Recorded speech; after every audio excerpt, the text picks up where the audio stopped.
நம் நாட்டின் பொருளாதாரத்தை பற்றி உலகத்தரம் வாய்ந்த ஒரு நிறுவனம் என்ன சொல்கிறது என்பதை பார்ப்போம்.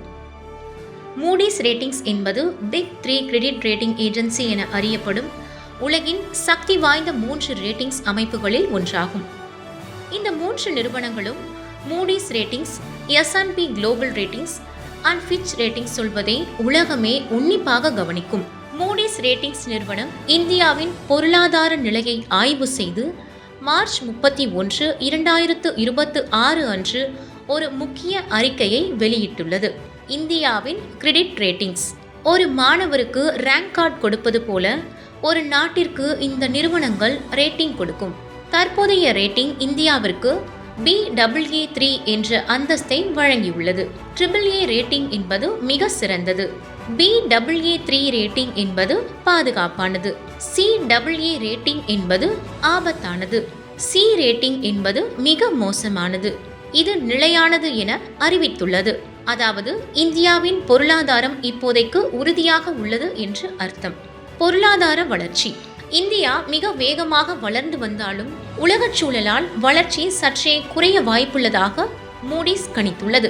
அதாவது நிதியாண்டு 2025-26 ஆண்டில் ஜிடிபி வளர்ச்சி 7.3%, நிதியாண்டு 2026-27 ஆண்டில் ஜிடிபி வளர்ச்சி 6.0%, நிதியாண்டு 2027-28 ஆண்டில் ஜிடிபி வளர்ச்சி 6.2% இருக்கும் என கணிக்கப்பட்டுள்ளது. விலைவாசி உயர்வு, பணவீக்கம். இதுதான் நமக்கெல்லாம் மிக முக்கியமான செய்தி. அடுத்த வருடம் பொருட்களின் விலை உயரக்கூடும் என்று எச்சரிக்கப்பட்டுள்ளது. நடப்பாண்டு விலைவாசி உயர்வு 2.4%, பொருட்களின் விலை கட்டுக்குள் இருக்கிறது. அடுத்த ஆண்டு ஃபினான்ஷியல் இயர் 2027 இது 4.8 உயர வாய்ப்புள்ளது. அதாவது விலைவாசி 2 மடங்கு உயரலாம். ஏன் இந்த எச்சரிக்கை? The Middle East conflict. தற்போது ஈரானுக்கும் இஸ்ரேலுக்கும் இடையே நிலவும் போர் பதற்றம் இதற்கு முக்கிய காரணம். முதலாவது எரிபொருள் தட்டுப்பாடு. சமையல் எரிவாயு மற்றும் உரங்கள் இறக்குமதி பாதிக்கப்படலாம். இது பெட்ரோல் விலையையும் உணவுப் பொருட்களின் விலையையும் உயர்த்தும். இரண்டாவது வெளிநாட்டு பயணம்.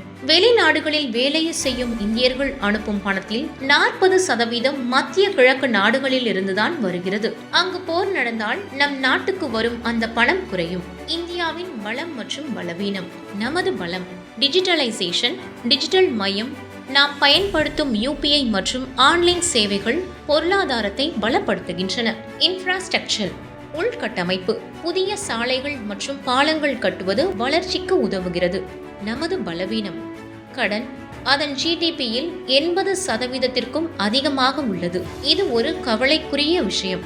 நமது நாடு தொழில்நுட்பத்திலும் உள்கட்டமைப்பிலும் சிறப்பாக முன்னேறி வருகிறது. ஆனால் உலக நாடுகளிடையே நடக்கும் போர்கள் நமக்கு பொருளாதார சவால்களை உருவாக்குகின்றன. நாம் மற்ற நாடுகளை சார்ந்திருப்பதை விட சுய சார்பு கொண்ட நாடாக மாறினால் மட்டுமே இது போன்ற வெளிநாட்டு பாதிப்புகளிலிருந்து தப்பிக்க முடியும்.